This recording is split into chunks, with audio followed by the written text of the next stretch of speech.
आंखों को खोलें, वचन सुनते हैं ध्यान से सुनेंगे।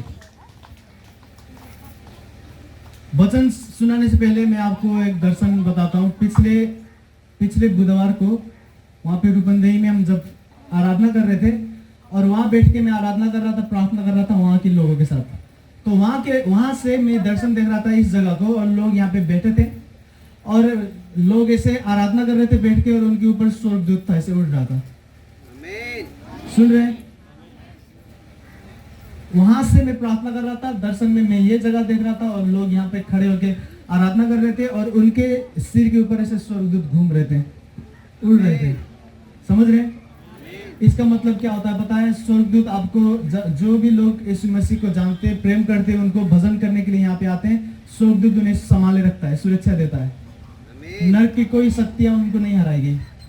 सुन रहे? तो ये दर्शन की बात थी, मैंने सोचा बता दूं वचन से पहले। जितने भी लोग यीशु मसीह को मानते हैं, आपको यीशु ने सुरक्षा दे रखे, स्वर्गदूत आपके आसपास है, आपको बचाए रखेगा। सुन रहे हैं? कोई दुष्ट आत्मा, कोई काला जादू, कोई तंत्र मंत्र आपके विरुद्ध में नहीं खड़ा होगा।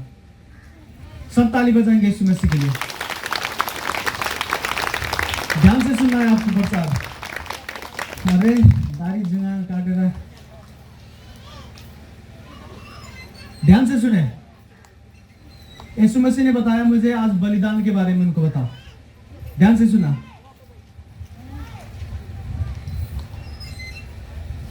शांति बनाए रखे, ठीक है? नहीं तो मैं जब पीछे ले जाऊंगा आपको, तो आपको भी बेइज्जती होगी, मुझे भी गुस्सा आएगा। तो जितने लोग आगे बैठे हैं शांति से बैठे, हाँ ठीक है कि नहीं?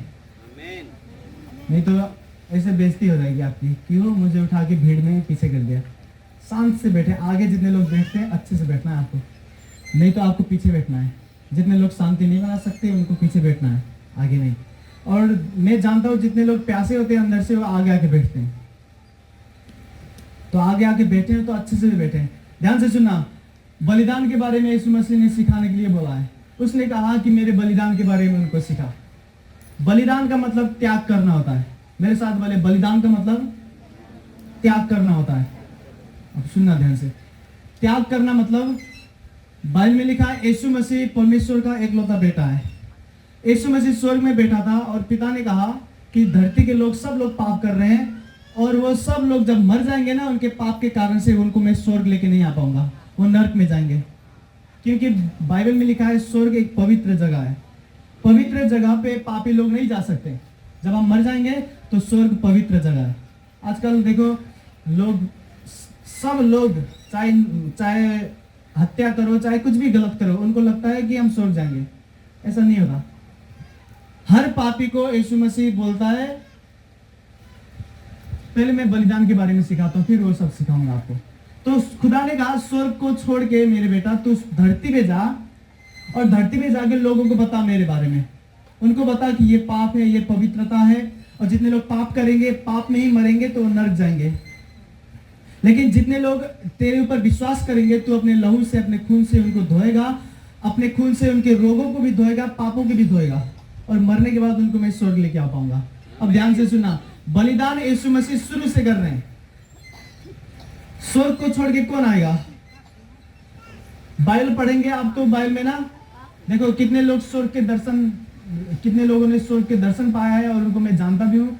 जब उनको खुदा ने स्वर्ग का दर्शन दिया और वो स्वर्ग पे चल रहे थे आत्मा में ऐसे, तो स्वर्ग में जब वो चल रहे थे, उनका पैर भी नहीं चुभता था ऐसे। उनको पता नहीं लगता था कि हम चल रहे हैं कि उड़ रहे हैं। जमीन भी नहीं चुभता था उनको। सोने का सड़क, ऐसे मुलायम सा जगह था, वो सड़क भी मुलायम एकदम,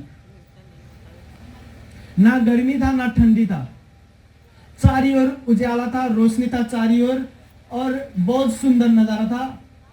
आंसू किसी के नहीं आते वहां पे, कोई कभी नहीं रोता स्वर्ग में, क्योंकि सबके आंसू यीशु मसीह ने पोंछ दिया है।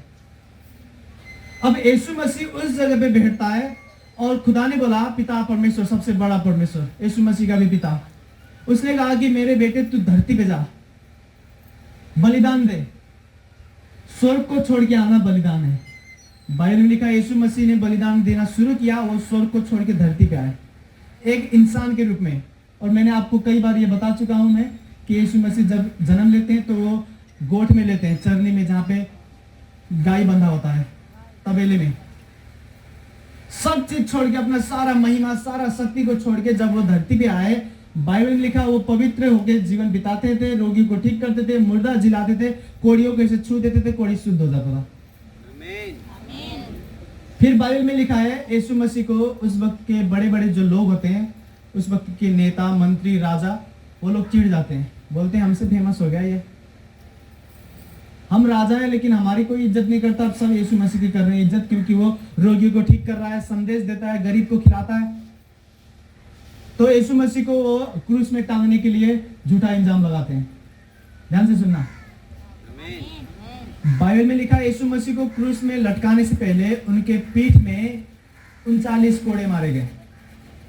39 कोड़े कुछ साल की बात है। जब वैज्ञानिकों ने ये बाइबल पढ़ी तो उन्होंने कहा चलो यीशु मसीह को 39 कोड़े जैसे मारते थे, इसी तरह एक मरा हुआ भैंस को, जो भैंस मर गया ना रोग से, उसको मारते 39 कोड़े। भैंस को मारा गया, भैंस का सारा शरीर का छाला निकल गया 39 कोड़े में, जो इजराइल में मारते थे उस वक्त, उस कोड़े से। बाइबल में लिखा यीशु मसीह को कोड़े से मारा और उनका ये पीछे का हिस्सा पूरा खुला हो गया, हड्डी दिखता था उनका।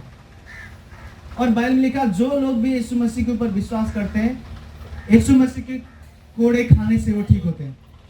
सुन रहे हैं? लोग मुझसे काफी, आज भी मैं जब यहाँ पे आया, यहाँ आने से पहले जैसे मैं रेडी हो गया था, फोन आया मुझे, फ्री था तो मैंने उठा लिया। मैं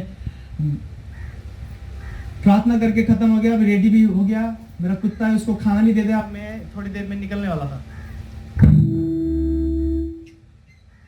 उसके बाद क्या हुआ, फोन आया मेरा, और पहली बार उन्होंने मुझे फोन किया था। वो 4-5 जने इकट्ठा होकर फोन कर रहे थे, एक परिवार के लोग होते कनाडा के। तो उन्होंने कहा हम कनाडा से हैं, हमने वीडियो देखा कि बहुत चमत्कार होते हैं, आप प्रार्थना करते हो तो उन्होंने कहा दुष्ट आत्मा में दुख देता है, भूत प्रेत हम देखते हैं घर में। देखो भूत दिखते हैं वो कनाडा में भी कितने लोगों को लगता है भूत प्रेत बस गरीबी में होता है, जहाँ गरीब लोग होते हैं, जहाँ काफी पढ़े लिखे लोग नहीं होते, वहां पे भूत प्रेत जादू टोना होता है। नहीं, विदेशों में और भी बड़े बड़े जादू टोना होता है। नेपाल से लोग विदेश जाते कमाने के लिए, वहां पे जादू टोना लग जाता है। नेपाल में जितना बुरा हाल था उससे ज्यादा बुरा हाल करके वहां से लौट आते हैं। तो विदेश में भी दुनिया भर में जादू टोना होता है, तंत्र मंत्र होता है। तो वो प्रार्थना करा रहे थे, तो मुझे बता रहे थे कि कितना चमत्कार होता है आपके जीवन में। तो मैं उनको बता रहा था मेरे जीवन से नहीं होते चमत्कार। यीशु मसीह ने कोड़े खाए हैं सारे रोगियों के लिए, जो भी ईमान लाएगा उनके ऊपर, जो भी विश्वास करेगा प्रार्थना के ऊपर, तो ठीक हो जाएगा, बड़े से बड़े रोग भी। आपको डॉक्टर ने भी जवाब दे दिया, आपके घर वाले भी चिढ़ गए आपको देख के, वो भी भरोसा नहीं करते कि अब नहीं ठीक होगा। यीशु मसीह आपको ठीक कर सकता है। यीशु मसीह क्यों ठीक कर सकता है? क्योंकि उसने कोड़े खाए हैं आपके लिए। बाइबल लिखा हमें शिफा देने के लिए, हमें ठीक करने के लिए उसने कोड़े खाए। देखो एक खुदा परमेश्वर जो स्वर्ग से उतर आया, खुदा का बेटा बोलता मैं कोड़े खाऊंगा और मेरे कोड़े खाने की वजह से रोगी शिफा पाएंगे। जितने दवाई से नहीं ठीक होते हैं वो मेरे कोड़े से ठीक हो जाएंगे। तो वो यीशु मसीह आज भी जिंदा है। अब सुनना, उसका बलिदान कैसे शुरू होता है? शुरू में बलिदान शुरू होता है, उसका स्वर्ग को छोड़ना पड़ता है, फिर भी खुशी खुशी स्वर्ग को छोड़ के धरती पे आता है। अभी देखो कितने लोगों को बोलो कि जाओ प्रचार करने के लिए, अफ्रीका में जाओ या तो नेपाल के गरीब गांव में जाओ, तो लोग नहीं जाएंगे प्रचार करने, बलिदान नहीं देते। जहां पे ज्यादा बलिदान होता है वहां पे ज्यादा चमत्कार होता है। यीशु मसीह ने सिखाया कि बलिदान करना सीखें। स्वर्ग छोड़ के आ गया धरती पे और जन्म लेता है गाय के गोठ में, गरीबी में। धीरे धीरे वो अमीर हो जाते हैं, बाइबल में लिखा है, अच्छे से पढ़ेंगे तो जानेंगे, लेकिन वो गरीबी में पैदा होते हैं ये दिखाने के लिए कि मैंने त्याग किया है, महिमा को छोड़ के, उस सामर्थ को, ताकत को छोड़ के, उस सिंहासन को छोड़ के मैं यहाँ पे आया हूं। सुनना ध्यान से। उसका दूसरा बलिदान आपको मैं बताता हूं। उसको कोड़े से मारे गए। कोड़े खाने के बाद उसको जो क्रूस होता है ना, आपने देखे होंगे, फिल्म भी देखा होगा आपने, वो क्रूस बहुत बड़ा होता है, वो क्रूस उसके पीठ में रख देते हैं लोग, जहां पे कोड़े से मारे गए ना उसी पे, और बोलते हैं तुझे यहां से जाना है। नेपाली बाइबल में लिखा है खप्परे डाँडा, हिंदी बाइबल पढ़ोगे तो अजीब सा नाम है, लिखा है खोपड़ी वाला डाँडा। खोपड़ी वाला ऐसे सर की तरह ऐसे दिखता था वो, ये जैसे सर है ना खोपड़ी, टकले इंसान का खोपड़ी, इस तरह का दिखता था वो पहाड़। तो उनको बोलते हैं कि ये अब सूली उठा के, ये क्रूस को उठा के तुम यहां से जाओ वहां तक। और जब वो उठाते हैं, बाइबल में लिखा, यीशु मसीह ने कहा, ये मैं लोगों के पापों को उठा रहा हूं। जितने भी पाप शुरू से अभी तक और जो होने वाले हैं, सब पापों को यीशु मसीह ने एक ही बार उठा लिया। और उठा के वो स्वर्ग छोड़ के आया है, जर्नी में जन्म लेता है, दुख भी सहता है, आपको ठीक करने के लिए कोड़े भी खाता है, वापस से क्रूस भी उठाता है। क्रूस उठाते हुए वहां पे जाता है। आपको पता है, मैंने वो जगह देखा है, मैंने यूट्यूब में सर्च करके, अगर सब चीज अच्छा बने तो मैं वहां पे जाऊंगा और मैं अपने दिल से रो के दुआ करने वाला वहां पे। वो जगह एक खुदा के दास वहां पे गए तो उन्होंने दिखाया ऐसे वीडियो करके। वो ऊंची पहाड़ है, ऐसे ऊंचा पहाड़, उस पे चढ़ रहे थे वो क्रूस को लेके। जब वहां पे गए, उनके हाथों और पैरों में कील ठोक दिया गया, सर पे कांटों का ताज, और 6 घंटे तक वो लटका रहा वहां पे, 6 घंटे तक। उसके खून एक एक बूंद सब खून निकल गए। उसके बाद वो परमेश्वर पिता को बोलता है कि खुदा, अब सब चीज पूरा हो गया, तूने जो भी बलिदान मुझसे मांगा था वो बलिदान मैंने दिया हमारे लिए। हर असंभव काम संभव है जब आप सच्चे दिल से यीशु मसीह को मानो। क्यों बताया? वो देखो, बहुत कम लोग होते हैं जो आपके लिए मर जाए। खुदा होके वो आया, खुदा होने के सामर्थ अधिकार सबको साइड लगा दिया। बोलता है नहीं, ये सब सामर्थ अधिकार, राज्य, सिंहासन में एक किनारे रख देता हूं, एक मेमने की तरह मैं बलि हो जाऊंगा। और जो भी मेरे कोड़े पर विश्वास करेंगे वो सिपा पाएंगे, जो भी मेरे क्रूस के उस कहानी पे विश्वास करेंगे वो हर पाप से, हर गुनाह से धुल जाएंगे। आमीन। बलिदान, जानते हो आप बलिदान? यीशु मसीह हमारा खुदा है और उसने हमें सिखाया कि बलिदान देना चाहिए। आमीन। बिना बलिदान सामर्थ्य नहीं होती। सुन रहे हैं? आमीन। आज मैं आपको बताता हूं बलिदान के बारे में। अगर आप सामर्थ्य देखना चाहते हो, बड़े बरकत आपके जीवन में देखना चाहते हो, यीशु मसीह आपसे भी बलिदान मांगेगा। उतना बड़ा नहीं जो उसने दिया, छोटा छोटा बलिदान। ध्यान से सुना। मैं जब ना 19-20 साल का था, तो मैं एक खुदा के दास थे, उनके अधीन में काम करता था। तो मैं बहुत अच्छे से ईमानदार होकर काम करता था। लोग मुझे पसंद करने लगे। अमेरिका से फोन आया मुझे और बोलते हैं, हम तुम्हें 2 साल के लिए यहाँ पे बुला रहे हैं, तुम यहाँ पे बाइबल के बारे में पढ़ोगे। बड़े बड़े लोग जो बाइबल के बारे में जानते हैं वो तुम्हें पढ़ाएंगे यहाँ पे 2 साल, और तुम्हें पैसा नहीं देना पड़ेगा, हम स्पॉन्सर करेंगे, हम बुलाएंगे। और बोला, नेपाल से हम एक ही जवान को बुला रहे हैं और वो तुम हो। तो मैंने प्रार्थना की। यीशु मसीह ने कहा, 2 साल तू वहां बैठेगा ना, 2 साल में यहाँ तू बहुत बड़ा काम कर लेगा। 2 साल तेरे ऐसे फालतू में चले जाएंगे। और जब मैंने अपने दोस्त को बताया, एक दोस्त को, वो मैंने कहा मैं नहीं जा रहा। मैंने कहा, खुदा ने कहा नहीं जाना, जब बाद में खोलेगा दरवाजा, खुदा खोलेगा तब जाएंगे, अभी नहीं जा रहा मैं। वो बोलने लगे, वो लड़की थी, ठीक है, वो पास्टर जो होते हैं, खुदा के काम करते हैं, उनके घर की थी। तो वो मुझसे खुल के बातें कर सकती थी दोस्त की तरह। तो बिना डरे मुझे डांटने लगी, बोलते तुम पागल हो, अमेरिका जाने का मौका मिल रहा है, अभी फ्री में तुम नहीं जा रहे हो, 2-2 साल। वो भी बलिदान कहते हैं इसे, समझ रहे हो? आमीन। अमेरिका का पूरा दुनिया में घूमने वाला हूं। आमीन। समझ रहे हैं? लेकिन मैं 19-20 साल की उम्र में जाता अगर मैं बलिदान नहीं देता तो आज मेरे जीवन में जो सामर्थ्य, जो बरकत है, जो आशीष है ना, वो अमेरिका ज्यादा तो नहीं मिलते। बलिदान का मतलब त्याग करना, खुदा की मर्जी को जानना और त्याग करना। सुन रहे हैं? लोग त्याग नहीं कर सकते। देखो, बोलेंगे यीशु मसीह में आ जाएंगे तो होली नहीं खेल सकते, दारू नहीं पी सकते, दसई में नहीं टिक्का लगाएंगे, यीशु मसीह में आ जाएंगे तो एक होता है ना भाई टीका भी नहीं लगाएंगे। मुझे एक, क्योंकि मैं ब्राह्मण घर से हूँ, तो एक मेरे करीबी एक भाई, वो भी ब्राह्मण है, मुझसे बड़ा है, उसने कहा यार हम ब्राह्मण घर से हैं, दसई अच्छे से मनाते हैं, त्योहार होली सब अच्छे से मनाते हैं धूमधाम से, और वो मुझे बोल रहा था, तू तो यार जवान था तब से यीशु मसीह में, तेरा मन नहीं दुखता कि जब लोग सब दशहरी मना रहे हैं तू नहीं मना रहा, अकेले महसूस नहीं करता? मैंने कहा इधर आते हो।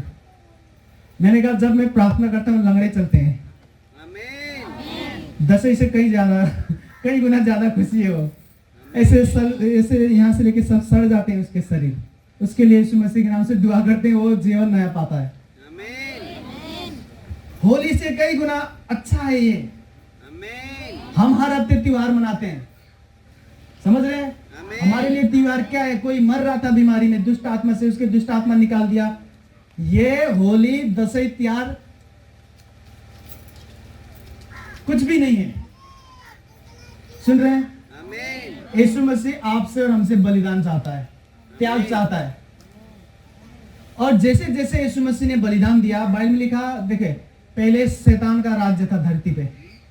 आपको मैं बताता हूं, आप आत्मा में मुझे देखोगे ना, अगर खुदा आपको इजाजत दे तो आप मुझे देखोगे और मेरे सर पे मुकुट है, जो राजा लोग पहनते हैं ना, इसे क्या बोलते हैं? सिरपेज बोलते हैं, नेपाल में पहले बोलते थे मुकुट। समझते हैं ना? राजा लोग पहनते हैं ना पुराने जमाने के। हाँ, वो आत्मा में मेरे सर पे है। लेकिन ध्यान से सुनना, आपको मैं बताता हूं, बाइबल से समझाता हूं। पहले जब शुरू में धरती पे एक लड़का को लड़की को खुदा ने बनाया, आदम और हब्बा, ठीक है? बाइबल में लिखा उन्होंने पाप किया, खुदा जो नहीं चाहता था वही उन्होंने किया। उनको खुदा ने शासन दिया था, सामर्थ दिया था, यानी कि उनको धरती पे अधिकार दिया था। धरती के शासक राजा वो थे, उनके सर में आत्मा में मुकुट था। लेकिन जब उन्होंने पाप किया वो मुकुट गिर गया, उसके बाद शैतान ने उठाई। तब से लेके शैतान काम करता था धरती पे, तब से लेके। लेकिन जब यीशु मसीह आया, क्रूस पे मर गया ना, सबके पाप धोने के लिए उसने अपना लहू जब बहाया तो शैतान फिर से हार गया। बाइबल में लिखा यीशु मसीह ने क्रूस पे चढ़ के शैतान के गर्दन पे लात रख के उसको मारा है। शैतान जब मर गया तो उसके जो मुकुट है ना वो गिर गए। उसके बाद वो यीशु मसीह ने उठाया, और बाकी जो जितने मुकुट हैं, जो लोग यीशु मसीह को अच्छे तरह से मानते हैं, वो मुकुट उनके सिर पे आता है। बस मेरे नहीं, बहुत सारे लोगों के सर पे मुकुट है। आपके भी सर पे मुकुट आए। सर पे जब मुकुट आएगा ना, दुष्ट आत्मा आपको देखेगा तो ये जान जाएगा कि भाई ये तो राजा है आत्मा की दुनिया का, इसकी इज्जत करनी चाहिए। अगर ये बोलेगा जाओ तो जाओ, समझ रहे हैं? निकल तो निकल, समझ रहे हैं? बलिदान के बाद यीशु मसीह ने बलिदान दिया, उसने हम सबको बचाया। अगर यीशु मसीह बलिदान नहीं देता तो हम नहीं पापों से क्षमा पाते, मुक्ति नहीं मिलता हमें। आज दुनिया में सबसे ज्यादा लोग यीशु मसीह को मानने वाले लोग हैं। धरती पे सबसे ज्यादा लोग यीशु मसीह को मानते हैं। क्यों? क्योंकि जो हमारे खुदा ने हमसे प्यार किया ना, वो किसी ने कभी नहीं किया। हमारे खुदा की ये देखो, हर विश्वास, हर धर्म, हर आस्था पे मन लगाने वाले लोग कहते हैं कि उनके खुदा सबसे महान है। और ये कहना भी चाहिए, अपने अपने खुदा को महान बोलना चाहिए। लेकिन मैं बोलना चाहिए बोल के नहीं बोल रहा हूँ, ये महान है इसलिए बोल रहा हूँ मैं। उसको आप देख सकते हैं दर्शन में, वो आपसे बातें कर सकता है, स्वर्गदूत दिखाएगा, स्वर्ग का दर्शन भी दिखा सकता है, लंगड़े भी चलाता है आपके सामने, बड़े बड़े कामों को करता है, आपके पापों की भी धोता है। बस उतना नहीं, आपके पापों के लिए भी मारा गया वो। आज भी जब यीशु मसीह को दर्शन में आप देखोगे तो उनके हाथों में, पेड़ों में जब वो देखोगे ना, तो वो कील का निशान है अभी तक, आज तक। समझ रहे हैं? इतना सुंदर है वो, ऐसे ज्योति चमकता है, लेकिन वो अपने हाथों और पेड़ों में से वो कील का निशान नहीं हटा रहे। उनको अच्छा लगता है कि देखो मैं इतना सुंदर हूं, मेरे आसपास ज्योति है, लाइट है, ऐसे चमकते हैं महिमा मेरे आसपास, लेकिन ये हाथों का कील मैंने हटाया नहीं। मैं दिखाना चाहता हूं कि देखो मैंने तुम्हारे पापों के लिए ये बलिदान दिया है।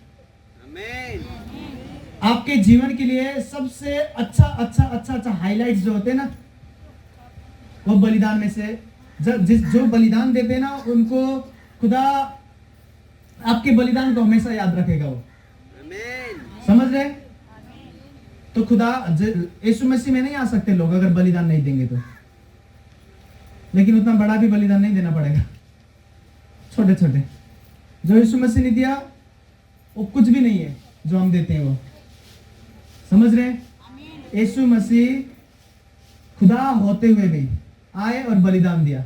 हम इंसान हैं और हमसे वो छोटा बलिदान चाहता है, और वो हम नहीं दे सकते। इतने धूप है, देखो मैं रास्ते में आ रहा था, मैं मन में सोच रहा था कि भाई आम का पेड़ नहीं होता तो बहुत गर्मी होता है यहाँ पे। लेकिन जब यहाँ आके आपको देखता हूं तो मेरा दिल खुश होता है। आप ये बलिदान दे रहे हो। इतने गर्मी में घर में लोग बैठे हैं, गन्ने का जूस खा रहे हैं बैठे बैठे। अच्छी बात है, खाना चाहिए गन्ने का जूस, फेंटा कोका कोला से अच्छा होता है, ठीक है। लेकिन कितने लोग घर से नहीं बाहर निकलेंगे, बोलेंगे नहीं इतने धूप में नहीं निकलेंगे। लेकिन आप कहाँ से आए हो इतने दूर से? ये बलिदान है। खुदा याद करेगा और बरकत देगा आपको। समझ रहे हैं? आज मैं अमेरिका चला जाता ना तो ये जो सामर्थ मेरे पास से नहीं होती। अमेरिका जाने के बाद वो मैं 1-2 साल में चला जाऊंगा और वहां पे हिला के आएंगे। अगले शनिवार को यहाँ पे संगति खत्म होने के बाद जब रात होगा, हमारे 8-9 बजेगा ना इधर का, तो अमेरिका वाले लोग जो मीटिंग कर रहे हैं और उन्होंने बुलाया कि आप आए और हमें प्रचार करें और हमारी बीमारी के लिए प्रार्थना करें। अमेरिका वाले लोग और बहुत काफी सारे लोग जुटेंगे एक ही साथ ऑनलाइन में। समझ रहे हैं? वो चाहते हैं कि मैं उनके देश में जाऊं। मैं आपको क्या कह रहा हूं, अमेरिका में उस वक्त भी जा सकता था, लेकिन खुदा अब मेरे लिए रास्ते खोलेगा। भविष्य में मैं जाऊंगा। लोग वहां के पसंद करते हैं, मुझे चाहते हैं कि मैं वहां जाऊं। लेकिन मैं उस वक्त जाता ना तो ये सामर्थ्य नहीं होती, ये अधिकार नहीं होता। बलिदान कहते हैं इसे। समझ रहे हैं? आंखों को बंद करें, बोले यीशु मसीह मैं आपको धन्यवाद देता हूं आपके बलिदान के लिए, और आपके लहू के द्वारा मैं आपका बेटा हूं, मैं आपका बेटी हूं। और यीशु के नाम से मैं आपके बेटे होने के नाते, आपके बेटी होने के नाते आपके रास्ते पर चलूंगा। जैसे आपने बलिदान दिया मेरे लिए, मुझे बचाने के लिए, मुझे शिफा देने के लिए, मुझे पाप से अलग करने के लिए, मैं आपके नाम पे आपके लिए भी बलिदान दूंगा। आपके करीब आने के लिए, आपको प्रेम करने के लिए मैं आपको बलिदान दूंगा यीशु के नाम से। आमीन। सब ताली बजाएं यीशु मसीह के लिए। ध्यान से सुनना, बलिदान जब सब इस्तेमाल करते हैं तो सबको पता होता है बलिदान का मतलब दर्द होता है। जब बलि चढ़ाते हैं ना तो वहां पे खून बहता है कि नहीं? तो जब भी आप बलिदान दोगे ना आपका दिल दुखेगा, आपका मन टूटेगा कि सब लोग तो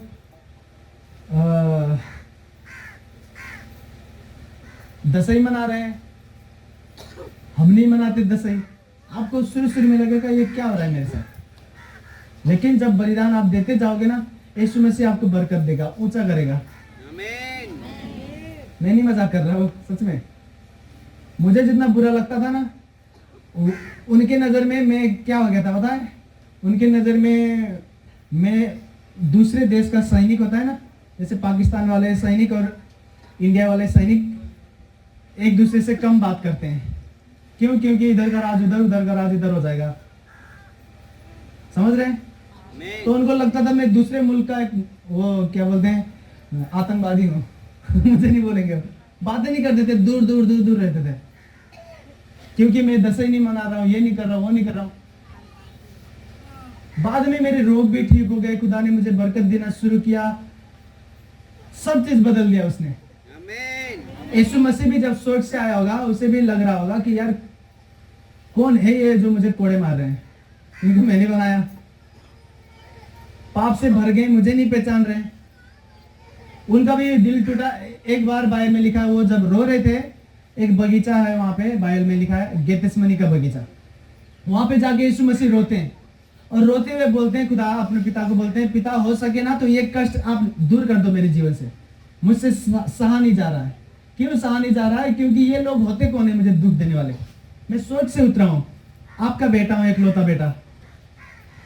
चांद सितारे के ऊपर मैं हुक्म करता हूं, उधर आकाश की जो आसमान की शक्तियां है उसको मैं कंट्रोल करता हूं। लेकिन यहाँ पे धरती पे आ रहा हूं और ये जिसको हमने बनाया वो हमें मार रहे हैं, थूक रहे हैं, वो हमें एक सूली पे लटकाने वाले हैं, क्रूस पे। तो पिता उनसे बोलते हैं कि यीशु मसीह से बोलते हैं कि मेरी इच्छा पूरा होने के लिए तुझे ये करना होगा। फिर यीशु मसीह कहते हैं दुआ में, बोलते हैं ठीक है, फिर मेरी इच्छा ना पूरी हो, आपकी इच्छा पूरी हो। जब यही मैंने किया था, मेरे घर के लोगों को भी पता चल गया, वो भी चिढ़ने लगे। अमेरिका, तुझे पता है क्या होता है अमेरिका?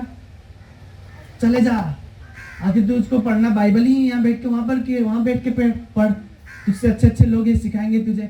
अमेरिका भी जाएगा, नौकरी पाएगा, कमाएगा। मैं कहा नहीं, खुदा नहीं चाहता मैं जाऊं। बोलते तू पागल हो गया, पागल हो गया तू। वो खुदा नहीं होगा जो बात कर रहा है तुझसे, वो शैतान होगा बोल रहे थे। खुदा होता तो तुझे भेजता वो। मैं कहा नहीं, मैं उनकी आवाज को समझता हूँ, पहचानता हूं मैं उन्हें। समझ रहे हैं? बलिदान का मतलब कष्ट है, लेकिन बलिदान के उस पार बहुत तगड़ी आशीष है, बहुत बड़ा बरकत है। समझ रहे हैं? देखो, यीशु मसीह ने कहा है बाइबल में, जब एक औरत बच्चे को जन्म देती है तो कष्ट होता है उसे, बहुत कष्ट होता है। और जब बच्चा जन्म लेता है ना, लिखा है बच्चे को जब वो देखती है तो अपनी सारे कष्ट को भूल जाती है। बलिदान भी यही है। जब आप बलिदान देते हो, दुनिया वाले चिढ़ाएंगे, आप पे हंसेंगे, कुछ भी करेंगे, लेकिन उस बलिदान के उस पार जब आपको बरकत देगा ना खुदा, उस बरकत को देखकर आप भूल जाओगे सब कष्ट। एक बताऊं, आप हंसेंगे तो भी बताऊंगा मैं, यहाँ जरूर हंसेंगे आप। एक बारी ये हॉस्पिटल में हमारे चर्च के एक दीदी प्रेग्नेंट थी, तो वो हॉस्पिटल में गई थी, उसको बच्चे हुए, ठीक है। तो वहाँ पे हमारे चर्च के और बहन भी गई थी, तो वो जब आए तो बातें कर रहे थे, तो मैं सुन रहा था बैठ के चर्च पे बुटोल में। वहाँ पे हम काम कर रहे थे तब। वहाँ पे क्या हुआ सुन रहे हैं, ध्यान से सुना। एक बहन थी जिसको बच्चा होना था, तो क्योंकि उन्हें बहुत दर्द होता है, हमने लड़के नहीं समझ सकते हैं, लड़के जो दर्द से होके जाती हैं, तो बहुत दर्द हो रहा था उन्हें। तो उन्होंने ऐसे खिड़की से देखा, दरवाजे में शीशा लगा होता है पता है आपको, तो उसके बाहर वो देख रहे थे, तो अपने पति को देख लिया उसने, अपने पति को गाली देने लगा। वो बोलती उसके कारण से मेरे पेट में बच्चा है, वो सब यहाँ से भगाओ, यहाँ से भगाओ, क्योंकि उसको दर्द था ना।